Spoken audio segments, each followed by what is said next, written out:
The evening sun cast long shadows across the polished wooden floor of Thornhill Concert Hall. Inside, the air still hummed with the fading notes of Beethoven's Fifth Symphony. Vincent Ashford stood at the conductor's podium, his baton raised, frozen in the final position of the rehearsal that had just ended. He was exhausted, but he couldn't let anyone see it. At 52 years old, Vincent had built an empire on his reputation. People didn't come to see a conductor. They came to see the conductor. The man who had turned failing orchestras into world-class ensembles. The maestro who accepted nothing less than absolute perfection. Again, he had barked at the violins earlier that evening. The tempo was dragging. Do you think the audience paid $200 a ticket to hear you stumble through this like high school students? The first violinist, a woman who had played with the Berlin Philharmonic, had flinched. Her hands had trembled slightly as she repositioned her bow. Vincent noticed. Good. Fear kept people sharp. Now, as the musicians packed their instruments, the hall gradually emptied. Vincent remained on stage, reviewing his notes for tomorrow's performance. This wasn't just any concert. Tomorrow night would be broadcast live to 43 countries. Music critics from New York, London, and Tokyo would be watching. Everything had to be flawless. The sound of water sloshing in a bucket broke his concentration. Vincent looked up, irritation already forming on his face. An elderly woman had entered from the side door, pushing a yellow cleaning cart. She wore a simple gray uniform and moved slowly, methodically, starting to mop the floor near the back of the hall. He tried to ignore her and return to his notes, but the sound of the mop swishing back and forth grated on his nerves. Didn't she know he was still working?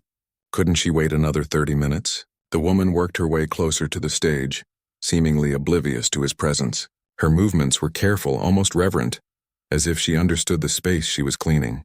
When she reached the area near the orchestra chairs, she began carefully moving music stands to clean beneath them. That's when it happened. Her elbow caught the edge of a stand. It wobbled, then fell with a loud clang against the wooden floor. The sound echoed through the hall like a gunshot. Vincent's head snapped up. His jaw clenched. The woman quickly bent down to pick up the stand, murmuring an apology to no one in particular. Her weathered hands struggled slightly with the weight as she tried to set it upright. "Stop!" Vincent's voice boomed across the hall. The woman froze. He descended from the podium, his footsteps sharp and deliberate against the stage floor. Several orchestra members who had been lingering near the exit stopped their conversations. They knew that tone. Someone was about to get destroyed. Vincent walked down the stage steps and across the hall until he stood just a few feet from the cleaning woman.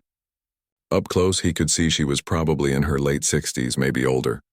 Her face was lined with age, her hair gray and pulled back in a simple bun. She looked up at him with dark eyes that held something he didn't bother to identify. "Do you have any idea what you just did?" he asked, his voice cold and controlled. "I'm sorry, sir. I didn't mean to." "You didn't mean to," Vincent interrupted. "You didn't mean to come barging in here during my preparation time. You didn't mean to knock over equipment that cost more than your monthly salary?" The woman's face flushed. "I was just doing my job, sir. I always clean at this time." "Well, your job is interfering with my job," Vincent snapped. "This concert hall exists because of people like me. Because musicians and audiences come here to experience something transcendent. Do you understand that concept? Transcendent?" One of the cellists, still standing near the door, shifted uncomfortably. He whispered something to the woman next to him, but neither of them moved to leave or intervene. The cleaning woman straightened slightly. "Yes, sir. I understand. Do you?" Vincent's voice dripped with condescension. "Because from where I'm standing, I see someone who can't even move a music stand without causing chaos. How exactly did someone so careless end up working in a place like this?" The woman's hands tightened slightly on the mop handle, but she said nothing. Vincent continued, warming to his subject. "Tomorrow night, this hall will host one of the most important musical events of the year. Dignitaries, critics, artists, people who actually matter will be sitting in these seats. And you think it's appropriate to stumble around like a bull in a china shop during my final preparations?" "I'll be more careful," the woman said quietly. "More careful?" Vincent laughed, but there was no humor in it. "No, here's what's going to happen. You are banned from this hall during any of my rehearsals. You can clean before we arrive or after we leave, but I don't want to see you anywhere near this stage while I'm working. Do I make myself clear?" The woman's eyes dropped to the floor. "Yes, sir." And if I see you again during my time, I'll speak to your supervisor about finding you a different building to clean. Maybe somewhere that doesn't require any degree of competence or awareness." The silence in the hall was suffocating. Even the few remaining orchestra members looked away, embarrassed to witness such cruelty but too afraid of Vincent's power to speak up. The cleaning woman nodded slowly. She picked up the music stand with careful dignity, set it in its proper place, and then returned to her cart. Without another word, she pushed it toward the exit, her movements just as slow and careful as before. Vincent watched her go, feeling a surge of satisfaction. Order restored. Standards maintained. That's what leadership looked like. He turned back toward the stage and caught sight of the cellist who had whispered earlier. The young man quickly looked away, suddenly very interested in his instrument case. "Something you'd like to say, Robert?" Vincent asked. The cellist shook his head quickly. "No, Maestro, nothing." "Good. Then perhaps you should go home and practice that transition in the third movement. It was sloppy today." Robert's face reddened, but he simply nodded, grabbed his cello, and hurried out. Within minutes, the hall was empty except for Vincent. He returned to the podium and tried to refocus on his notes, but his concentration had been shattered. He told himself it was because of the interruption, not because of the look in that old woman's eyes when he'd humiliated her. It didn't matter anyway. She was a cleaner. He was a maestro. In the grand hierarchy of the world, especially in the world of classical music, they existed in completely different universes. Vincent gathered his papers and left the hall, already thinking about tomorrow's performance. By the time he reached his car, he had completely forgotten about the encounter. He had no idea that in less than 24 hours, that same cleaning woman would change his life forever. Vincent arrived at the concert hall the next morning at 6:30, a full 3 hours before the scheduled rehearsal. He liked having the building to himself, walking through the empty corridors, feeling the weight of history in these walls. Some of the greatest musicians in the world had performed here, and tonight, he would add another chapter to that legacy. He carried his leather briefcase and a cup of coffee from the shop across the street. The security guard nodded at him as he passed. Everyone knew Vincent. Everyone made way for him. As he pushed open the heavy doors to the main hall, he expected silence. Instead, he heard something that made him stop in his tracks. Someone was inside, and they were touching his piano. Vincent's jaw clenched. He set down his briefcase and coffee with barely controlled fury and strode toward the stage. The grand piano sat center stage, its black surface gleaming under the overhead lights. And there, on her knees beside it, was the same elderly cleaning woman from yesterday. She had a soft cloth in her hands and was gently wiping down the piano keys. One by one, with the kind of care someone might use handling a newborn baby. "What do you think you're doing?" Vincent's voice cut through the hall like a knife. The woman looked up, startled. For a moment, something flickered across her face. Was it annoyance? But it disappeared quickly, replaced by that same quiet composure from yesterday. "Good morning, sir," she said calmly. "I'm just cleaning the piano. It's part of my duties." "Your duties?" Vincent walked closer, his footsteps echoing. "Your duties are to mop floors and empty trash cans. That piano is a Steinway Model D. Do you have any concept of what that means?" The woman continued wiping a key, her movements unchanged. "Yes, I do." Her tone wasn't defensive or apologetic. It was simply matter-of-fact. Something about it irritated Vincent even more than if she'd cowered. "I seriously doubt that," he said, climbing the stage steps. "That instrument is worth $300,000. It was handcrafted in Hamburg. Its tone has been perfected over decades. And you think you can just touch it with your cleaning rag?" The woman paused and looked up at him fully now. "I'm using a microfiber cloth, specifically designed for delicate surfaces.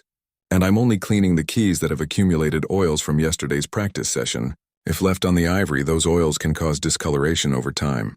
Vincent blinked. That was actually correct. But he recovered quickly. "So you've read the maintenance manual. Congratulations." His voice dripped with sarcasm. "That still doesn't give you the right to touch this instrument. Especially not before the most important performance of the season." The woman set down her cloth and stood slowly, her knees creaking slightly with the effort. She was shorter than Vincent had realized, barely reaching his shoulder, but when she looked at him, there was something in her eyes that made him feel strangely unsettled. "This is a Steinway Model D from 1923, she said quietly. "The action was recently regulated, probably within the last 2 months. Someone has been playing Rachmaninoff on it. The third concerto, if I'm not mistaken." Vincent felt his confidence waver. "How could you possibly—" "The sheet music on the stand," she said simply, gesturing. "And the way certain keys have been used more heavily than others. Rachmaninoff requires specific passages that wear certain areas more quickly." Vincent glanced at the music stand, then back at her. "Fine, so you can read. So you've memorized some basic piano facts. I'm terribly impressed." But his voice had lost some of its edge. The woman picked up her cloth and moved to gather her supplies. "I didn't mean to offend you, Maestro Ashford.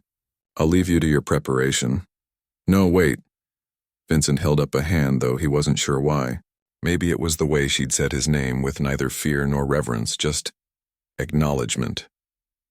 "Since you clearly think you know so much about music, let me ask you something. Do you actually understand what happens on that piano? The artistry? The years of training it takes to play even a simple piece correctly?" The woman was quiet for a moment. Then she said, "I understand more than you might think." "Really?" Vincent felt his ego reasserting itself. This was getting ridiculous. "Tell me, have you ever even heard a live performance? Or do you just clean up after us and pretend you understand what we do?" "I've heard many performances," she said softly. "Listening and understanding are two different things," Vincent shot back. "Any person can sit in a seat and hear notes. It takes education, refinement, years of study to truly comprehend the complexity of classical music." The woman met his eyes again, and this time, Vincent saw something there that made him uncomfortable. It wasn't anger. It was something closer to sadness, or perhaps pity. "You're probably right," she said. But her tone suggested she didn't believe it at all. Vincent felt his face flush. Who was this woman to look at him like that, to speak to him with such quiet confidence? She was a cleaner, for God's sake. She probably hadn't even finished high school. "You know what?" Vincent said, his voice turning cold. "I'm tired of this conversation. But since you seem to think you understand music so well, why don't you prove it?" The woman tilted her head slightly. "Sir?" "Play something," Vincent said, gesturing toward the piano. "Go ahead. Show me this great understanding you have. Demonstrate your knowledge," he expected her to refuse, to make excuses, to finally show the embarrassment and deference she should have shown from the beginning. Instead, she stood very still, looking at the piano. Something complicated crossed her face. Longing, fear, pain, all mixed together in a way Vincent couldn't quite read. "I don't think that's a good idea," she said quietly. "Of course you don't." Vincent laughed, harsh and triumphant. "Because you can't play. You've been pretending this whole time and now you're exposed.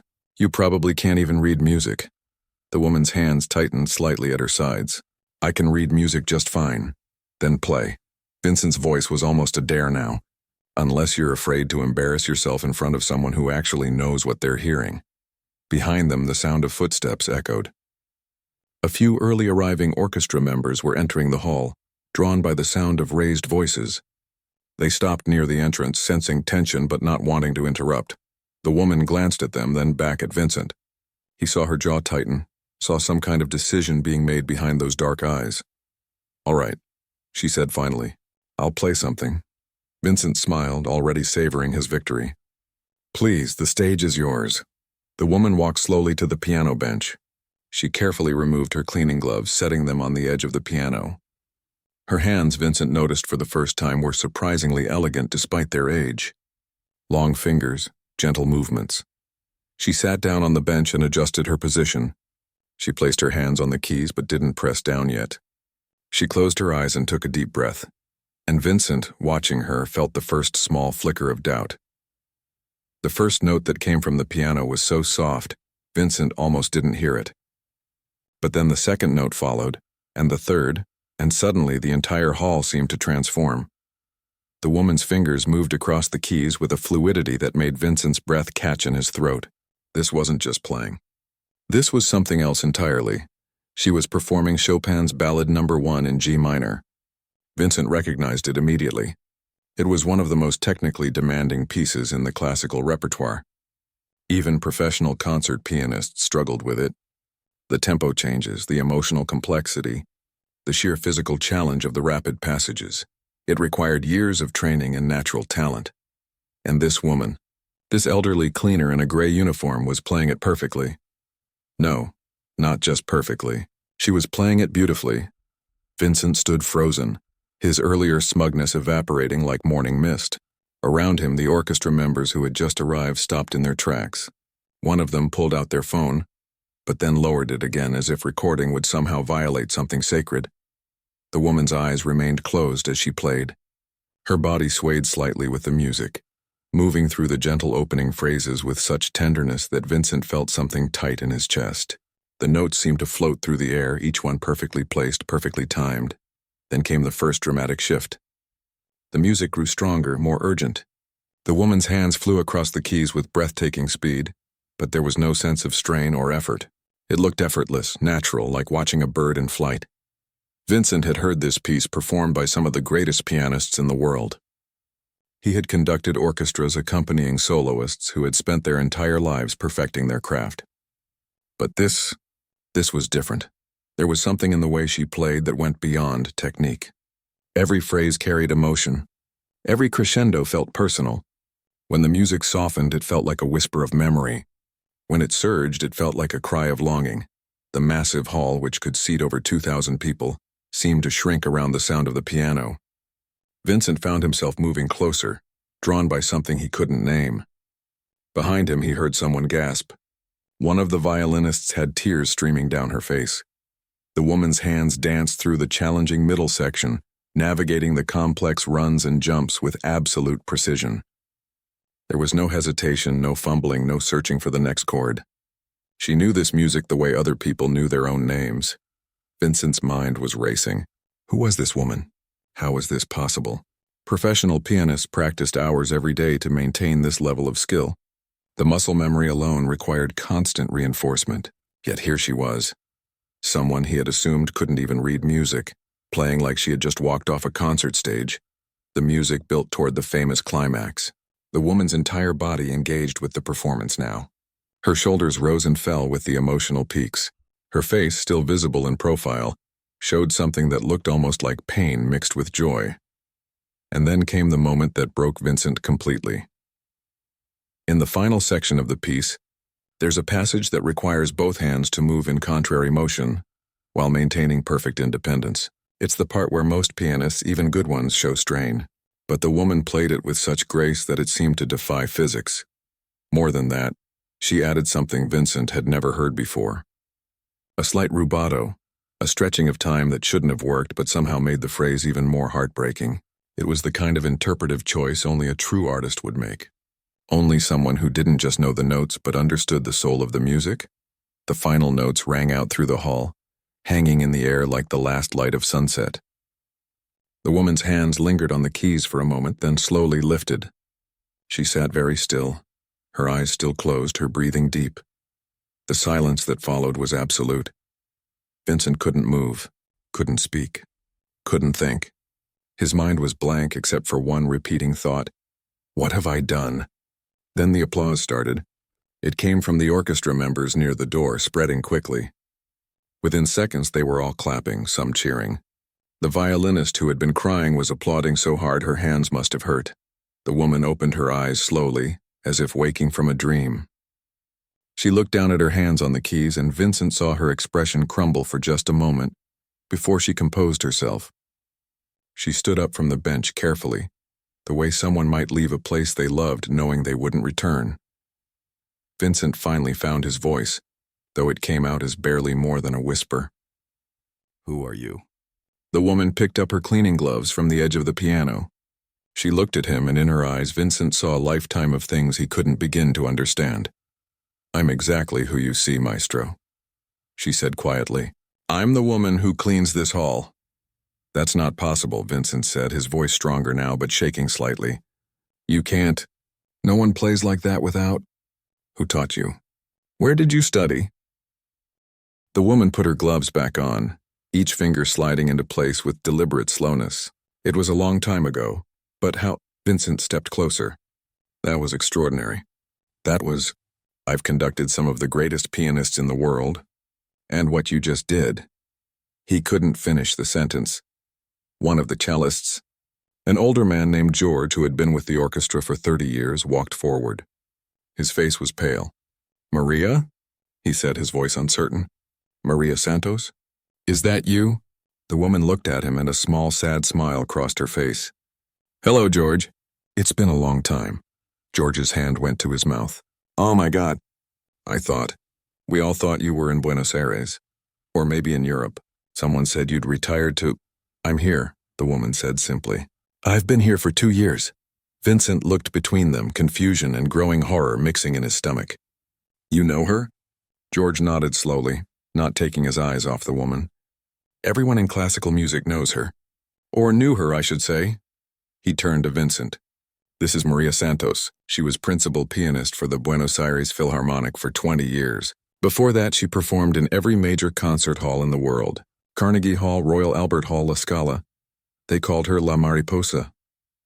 "The butterfly," Vincent whispered, translating the Spanish automatically. He felt like the floor had disappeared beneath his feet. "I saw her perform in New York in 2005. George continued, his voice full of awe and confusion. "It was one of the most beautiful concerts I've ever witnessed. And now you're—" He gestured helplessly at her uniform. Maria adjusted her grip on her cleaning cart. "Things change, George. Life happens. But why didn't you say anything?" George asked. "Why are you working as a—" He couldn't finish the sentence. It felt too cruel to say out loud. "Because I needed a job," Maria said with quiet dignity, "and this hall needed a cleaner." It seemed like a fair exchange. Vincent's mouth had gone completely dry. His mind was replaying every word he'd said to her. Every insult, every condescending remark. The way he'd mocked her, humiliated her in front of others, dismissed her as incompetent and worthless. He had done that to Maria Santos. To La Mariposa. To a woman whose artistry he had just witnessed with his own ears. Maria began pushing her cart toward the exit. The small wheels squeaked slightly on the wooden floor. "Wait," Vincent said, his voice cracking. "Please wait," but Maria didn't stop. She just kept walking, her back straight despite everything, pushing her yellow cleaning cart out of the hall.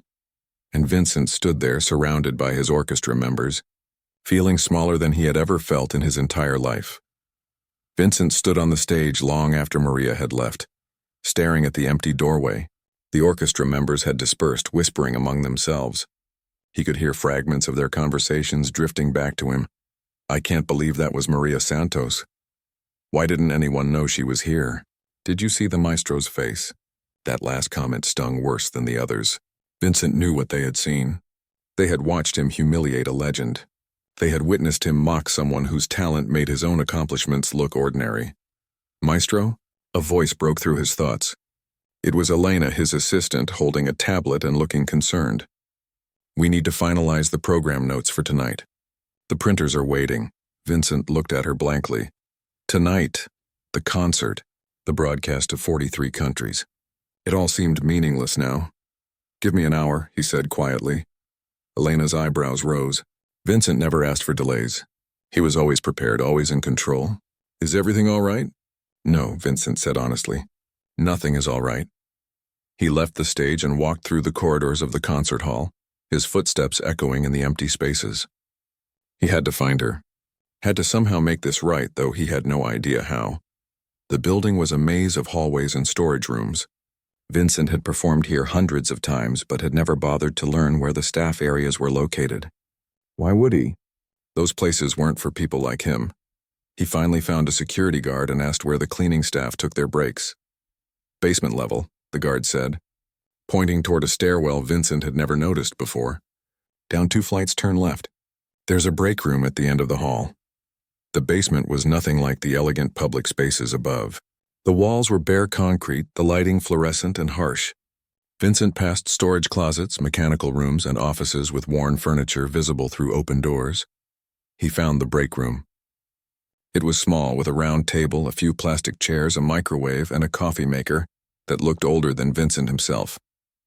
Maria sat alone at the table, still wearing her uniform. She had a Tupperware container in front of her, but she wasn't eating.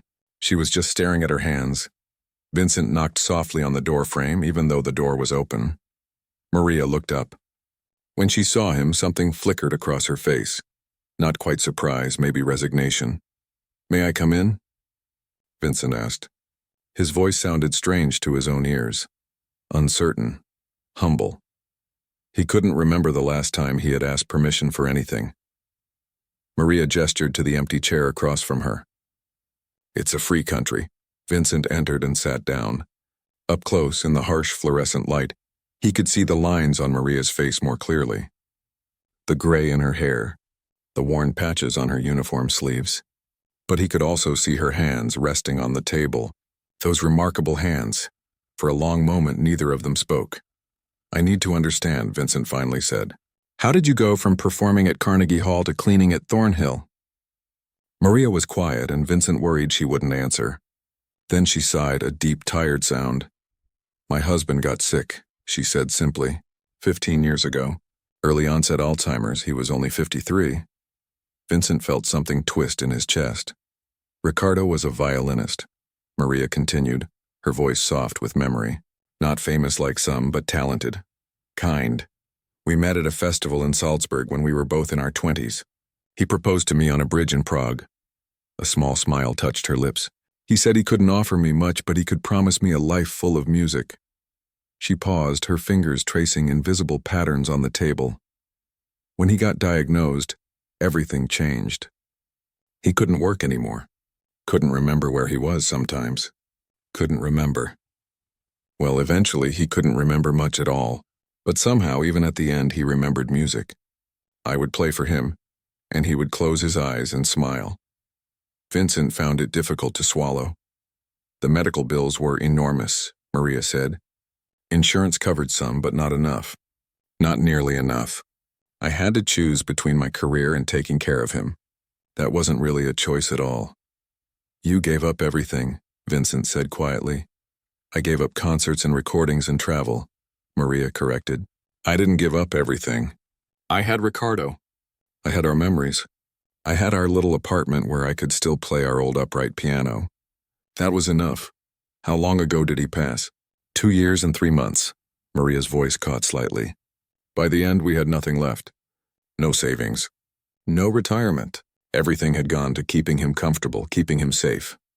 After he died, I realized I was 65 years old with no money and no recent work history." "You could have performed again," Vincent said. "Surely someone would have."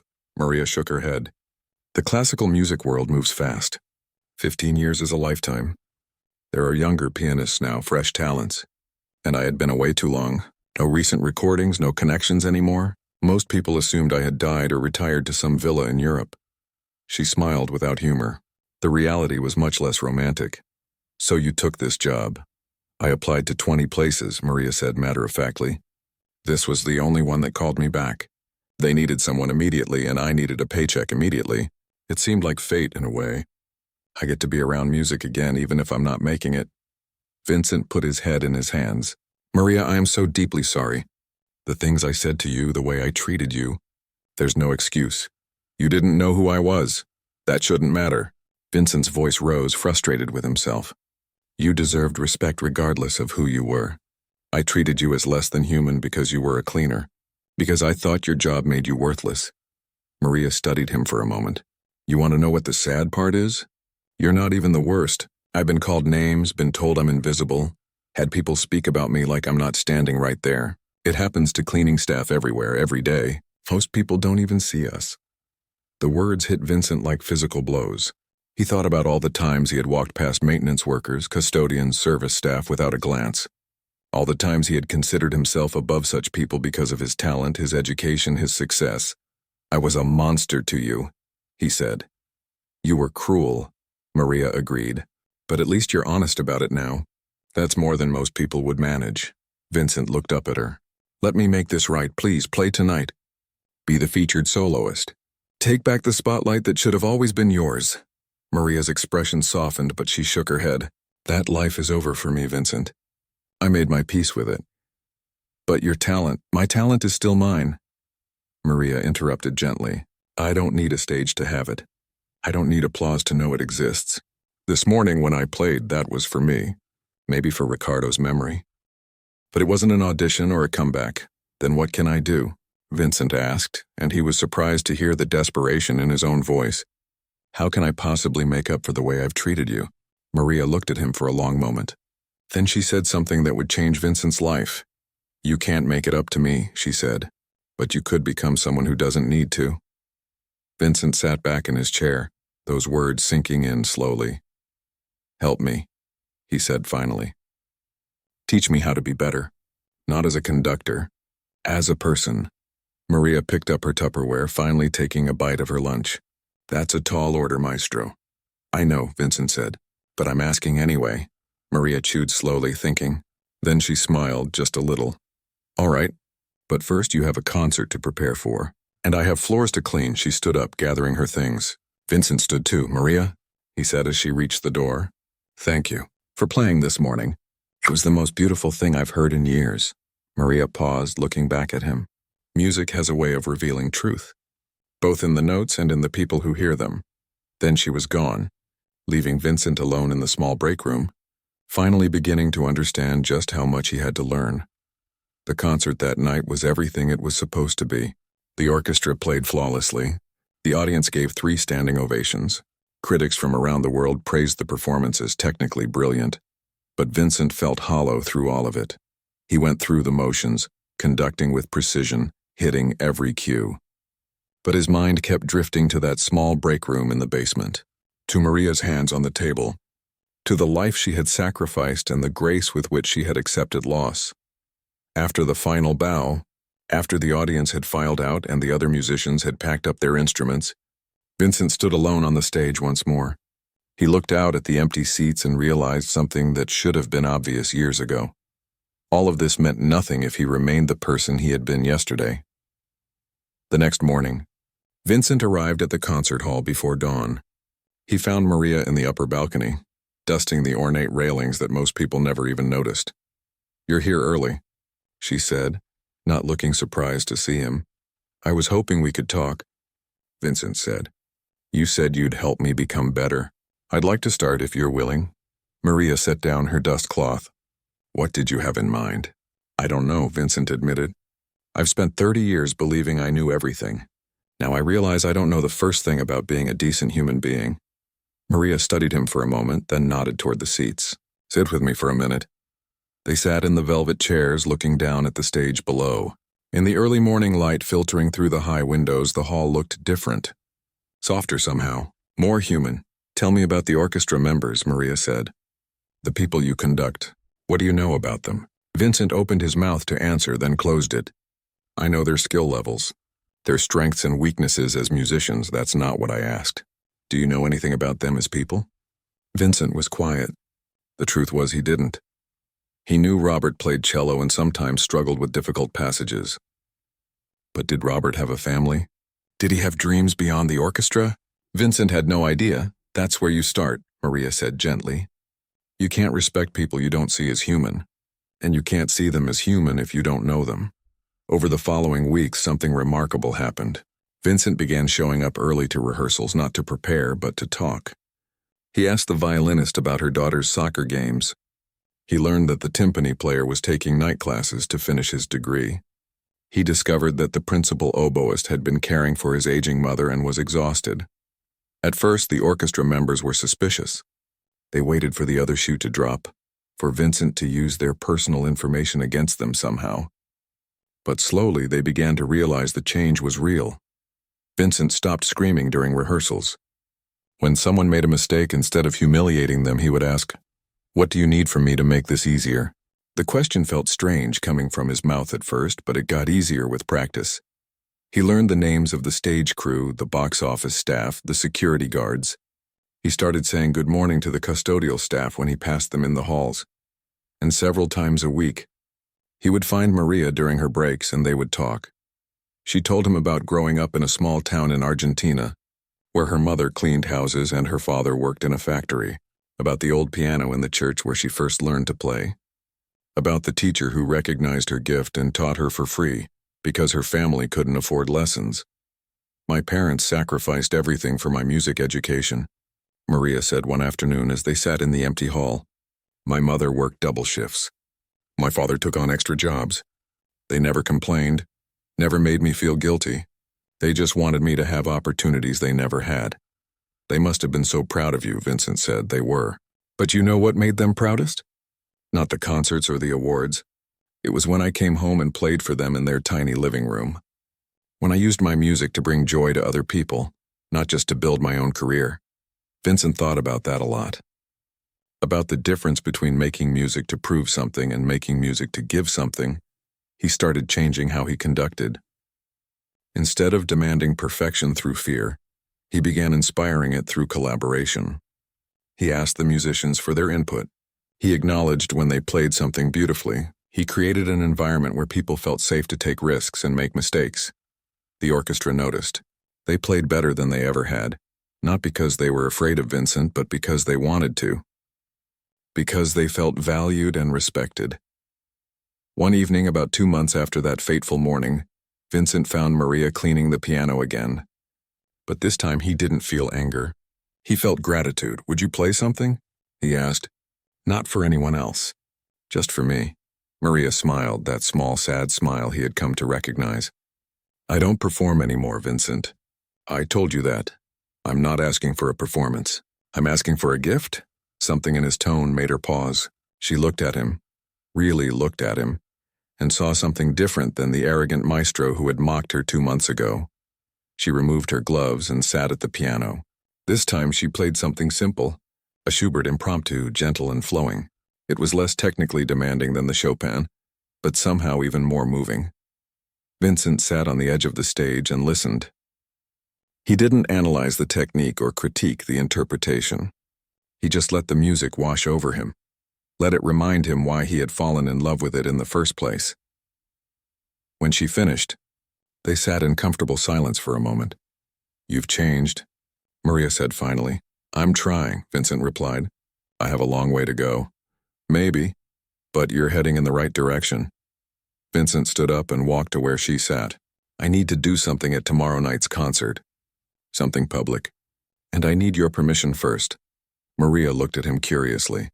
"What do you mean?"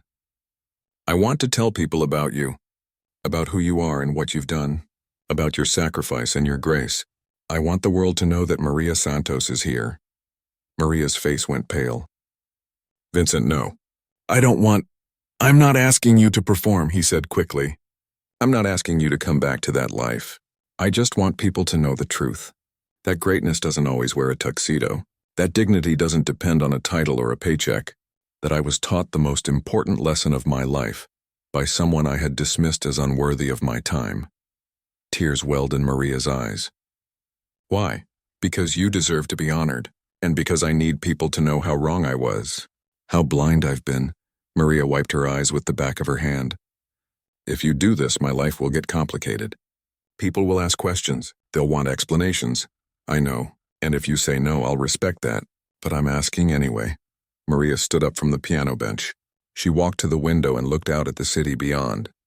Vincent waited, not pushing, just letting her think. Finally, she turned back to him. "All right. You can tell them." The next night, after the final piece, Vincent did something he had never done before. Instead of simply bowing and leaving the stage, he took the microphone. "Before we end tonight, I need to share something," he said. His voice echoed through the hall, and the audience, who had been gathering their coats, settled back into their seats. 2 months ago, I humiliated someone in this hall. I mocked her intelligence, questioned her worth, and treated her as if she were invisible. I did this because she was a cleaner, and I believed that made her less important than me. The audience was completely silent now. What I didn't know was that this woman, Maria Santos, was one of the greatest pianists of her generation. She had performed in every major concert hall in the world. She had sacrificed a brilliant career to care for her dying husband, and she had done so with more grace and dignity than I have ever possessed in my entire life. Vincent's voice cracked slightly, but he continued. "Maria taught me that greatness has nothing to do with applause or recognition. It has everything to do with how we treat people when we think no one is watching, how we honor the humanity in everyone we meet, regardless of their job or status." He paused, looking out at the sea of faces. "I've spent my career chasing perfection in music, but Maria showed me that the real masterpiece is how we live our lives, how we love people, how we sacrifice for others, How we maintain our dignity even when the world tells us we don't matter. Vincent gestured to the side of the stage, where Maria stood in the wings, her cleaning cart beside her, tears streaming down her face. Maria Santos is here tonight, not on the stage but where she chooses to be, and I want everyone to know that the most talented musician in this building isn't standing at the podium. She's the woman who cleans it. The applause started slowly, then built into something thunderous. The audience rose to their feet. People were crying, including some of the orchestra members. Maria stood in the wings, overwhelmed as the ovation continued. Vincent walked off the stage and went to her. "You didn't have to do that," she said through her tears. "Yes, I did," Vincent replied. "Thank you, Maria, for everything." She hugged him then, this small woman in a gray uniform, and Vincent hugged her back. In the months that followed, Vincent's conducting career reached new heights, but not because of his technique. People came to experience the humanity in his music, the way he brought out the best in his musicians through respect rather than fear. And sometimes, late at night when the hall was empty, if you listened carefully, you could hear piano music drifting through the corridors, a maestro and a cleaner, making music together, reminding each other that the greatest performances happen when we finally learn to see.